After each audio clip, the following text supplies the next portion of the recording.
नमस्कार दोस्तों, मैं हूं वंदना भारती एसएनसी से और आप देख रहे हैं कमोडिटी इनसाइट्स। कमोडिटीज की बात करने से पहले बात करेंगे ट्रम्प की और यूक्रेन रशिया पीस डील की। आप सभी को पता है कि पीस डील जो है काफी कंट्रोवर्सीज के बाद यहाँ पे किसी भी कंसेंसस पे नहीं पहुंचा। तो यहाँ पे जो भी हम लोगों ने एक करेक्शन आता हुआ देखा था गोल्ड सिल्वर में ऑन फ्राइडे थर्सडे, वो थोड़ा सा पॉज आता हुआ देखा है और इतने डाउनसाइड के बाद आज 0.5% के अपसाइड के साथ कमोडिटीज ट्रेड कर रही हैं।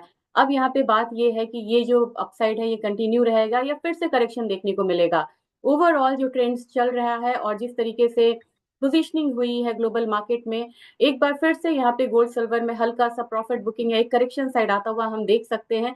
लेकिन इवेंट्स काफी ज्यादा हैं। अब आप कहेंगे कि जियोपॉलिटिकल टेंशंस तो बिल्कुल हायर साइड पे है, क्योंकि बहुत ही एक इग्नाइटेड मीटिंग हुई थी जेलेंस्की और ट्रम्प के बीच में। इसके बाद गोल्ड में से सेवन बाइंग आनी चाहिए, लेकिन साथ में देखा जाए जो पीएमआई डेटा है चाइना का, वो काफी स्ट्रांग होके आया, जिसकी वजह से हम लोगों ने क्रूड ऑयल और बेस मेटल्स पे यहाँ पे बाइंग आता हुआ देखा है। लेकिन इन सब बाइंग के बावजूद हम लोगों ने नेचुरल गैस में करेक्शन आता हुआ देखा है। इसका रीजन भी है मॉडरेट टेम्परेचर की तरफ यहाँ पे हम बढ़ रहे हैं और एक करेक्शन नेचुरल गैस में यहाँ पे थोड़ा कंटिन्यू होना चाहिए। और मार्च महीने में जो नेचुरल गैस की डिमांड होती है वो यहाँ पे सबड्यूड होती है, यानी कि थोड़ी सी कम होती है। उसका इम्पैक्ट आप प्राइसेस पे आता हुआ देखेंगे। तो सीधा सीधा आपसे लेवल्स यहाँ पे चर्चा करेंगे कि किस तरीके की मूवमेंट आज बन सकती है। और एक तो न्यूज मैं दिखाना चाह रही थी आपको, क्योंकि यहाँ पे बहुत ज्यादा मूवमेंट नहीं आएगी इनफैक्ट इसमें गोल्ड सिल्वर में, क्योंकि बिटकॉइन में जिसमें हम लोगों ने इतना ज्यादा फॉल आता हुआ देखा था, ऑल ऑफ सडन यहाँ पे ट्रम्प साहब ने कहा कि क्रिप्टो करेंसीज को अपने स्ट्रैटेजिक रिजर्व में शामिल करेंगे। और जब आप धीरे धीरे यहाँ पे देखेंगे, Trump added and obviously bitcoin में इन्होंने करा है, इथेरियम कहा है as valuable crypto currencies will be at the heart of the reserve. इसकी वजह से क्या हुआ है कि हम लोगों ने ना यहाँ पे एक गैप अप ओपनिंग होता हुआ देखा है इनफैक्ट बिटकॉइन में, और प्राइसेस जो है बिल्कुल हायर साइड हैं। और ऑयल ने यहाँ पे रिकवर किया है, क्योंकि यहाँ पे पीएस यहाँ पे चाइना का डेटा काफी बढ़िया आया है और उम्मीद है कि चाइना सेकंड लार्जेस्ट कंज्यूमर है। इसकी वजह से क्रूड ऑयल में थोड़ा सा जो जंप है वो यहाँ पे देखने को मिल सकता है। तो ये दो न्यूज की वजह से मार्केट काफी ज्यादा मूव करी है। अब आपको मैं यहाँ पे लेवल्स शेयर करती हूँ कि किस तरीके की मूव यहाँ पे एक्सपेक्टेड है। ओवरऑल देखा जाए इंटरनेशनल मार्केट में जो इक्विटी मार्केट है वहां पे एक रिवाइवल देखा जा रहा है। एसएनपी यहाँ पे 6 दिनों के बाद एक अपसाइड में ट्रेड कर रहा है, क्योंकि वहां पे कुछ डिसीजंस ले लिए गए हैं क्रिप्टोज को लेके, तो वहां की मार्केट अच्छी है। हमारी मार्केट में यहाँ पे फॉल है और ये फॉल थोड़ा सा अनफॉर्चुनेटली कंटिन्यू रह सकता है। लेकिन ओवरऑल आपको एक वैल्यू बाइंग मिलेगी निफ्टी में करीब करीब 21,700 800 के करीब।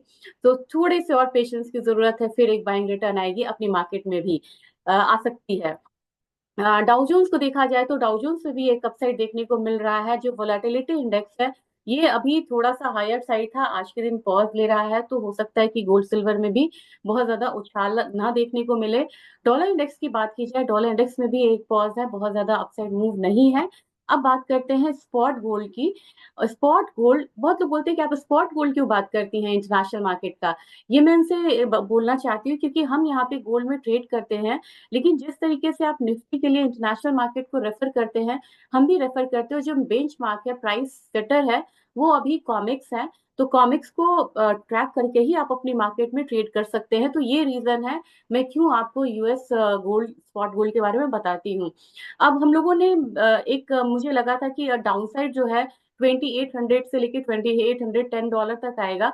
यहाँ पे एक लो भी लगा, अच्छा खासा लो लगता हुआ हम लोगों ने देखा है $2844 का। लेकिन आज के दिन थोड़ी सी गैप अप ओपनिंग हुई है और प्राइसेस $23 ऊपर की तरफ क्लोज हुए हैं, ओपन हुए हैं ये फ्यूचर्स में। लेकिन स्पॉट मार्केट में $4 की तेजी है सिर्फ यहाँ पे।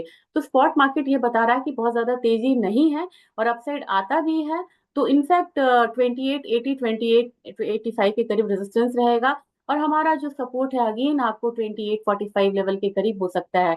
हमारी घरेलू बाजार की बात की जाए तो इससे पहले मैं आपसे आईएनआर के बारे में बात करना चाहूंगी। आईएनआर में काफी ज्यादा मूव देखने को मिला था, आज आईएनआर अप्रिशिएट हो रहा है। तो हमारा 87.34 के करीब है, तो हमारी जो गोल्ड सिल्वर में जो मूवमेंट होगी वो कैप्ड होगी, लिमिटेड होगी। और गोल्ड की बात की जाए तो 84,596, यानी कि 84,600 के करीब यहाँ पे ट्रेडिंग है। तो अपसाइड मुझे लग रहा है कि अगर अपसाइड आता भी है तो इनफैक्ट 84,800 के करीब यहाँ पे रेजिस्टेंस को फेस कर सकता है। और हमारा बहुत स्ट्रॉन्ग सपोर्ट है 84,000। जो पूछते हैं ना कि आने वाले समय में मुझे करेक्शन देखने को मिलेगा और मुझे शादी के लिए बाई करनी है या फिजिकल में बाई करनी है, 84,000 का स्तर यहाँ पे टूटता है, तभी जाके आपको निचला स्तर फिर से देखने को मिलेगा। तो बिल्कुल 84,000 के लेवल्स को ध्यान में रख के चलिए। आज के दिन थोड़ा सा अपसाइड है, लेकिन रात के समय देखना होगा कि प्राइसेस में किस तरीके की मूव आती है। अगर यहाँ पे 84,500 400 के करीब यहाँ से नीचे क्लोजिंग हो जाती है, तो फिर मुझे लगता है कि अगला एक दबाव आपको देखने को मिलेगा। मार्च कॉन्ट्रैक्ट में मैंने कहा था कि पहले सिल्वर में कि एक बार 92,000 लेवल्स देख सकते हैं, 92,400 तक इनफैक्ट आया था सिल्वर में। एक कमी आई थी और नरमी आई थी। इंटरनेशनल मार्केट में देखा जाए तो $31.76 है, $32.3 एक रेजिस्टेंस है इसका। और नीचे की बात किया जाए तो $31.4, मैं बार बार आपसे बोल रही हूँ, यही इसका सपोर्ट हो सकता है। तो आज के दिन में फिर से एक रिकवरी है, लेकिन एक अपसाइड होने के बाद, एक गैप अप ओपनिंग के बाद मार्केट बिल्कुल थम सी गई है। तो नीचे आता भी है तो आपको एक बार 94,000 तक के जो लेवल्स है वो सपोर्ट देखने के लिए मिल जाएगा। क्रूड ऑयल की बात की जाए, क्रूड ऑयल में अच्छे डेटा होने की वजह से एक अपसाइड देखने को मिला है। 6200 एक रेजिस्टेंस है और थोड़ा सा अपसाइड बायस हो सकता है, लेकिन सपोर्ट वहां पे फिर से आपको 6060 का ही देखने को मिलेगा। नेचुरल गैस में प्राइसेस दबाव में रहेगा। इंटरनेशनल मार्केट में भी इसने $4 वाला लेवल को तोड़ा है। इनफैक्ट आने वाले समय में हो सकता है कि हम 3 टन तक का जो सपोर्ट है वो आता हुआ इस कमोडिटी में देखें। आज के दिन बेस मेटल आपको बढ़िया रहेगा, और बढ़िया रहेगा इसलिए क्योंकि चाइना ने एक अच्छा डेटा दिया है। तो एल्यूमिनियम अगेन, क्रूड ऑयल भी ऊपर है तो 260 के करीब अप्रोच कर सकता है, 260 इसका रेजिस्टेंस रहेगा। सपोर्ट 256 के करीब है। कॉपर सबसे अहम कमोडिटी होती है नेशनल बेस मेटल काउंटर में। तो कॉपर में अगेन आपको एक रेजिस्टेंस है स्ट्रॉन्ग, इसके ऊपर ये कमोडिटी टिक नहीं पा रही है। ये 867 को ध्यान में रखते हुए ट्रेड करेंगे, और नीचे की तरफ 860 का एक सपोर्ट आपको मिल जाएगा।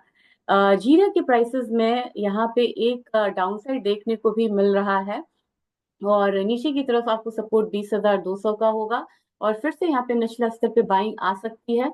जबकि टर्मरिक की बात की जाए तो टर्मरिक में एक डाउन साइड रहेगा, 12,000 तक का स्तर देख सकते हैं। अगर कोई अपसाइड आएगा तो वो सिर्फ 12,500 तक का ही, 500-600 तक का एक मूव आपको दिखा सकता है।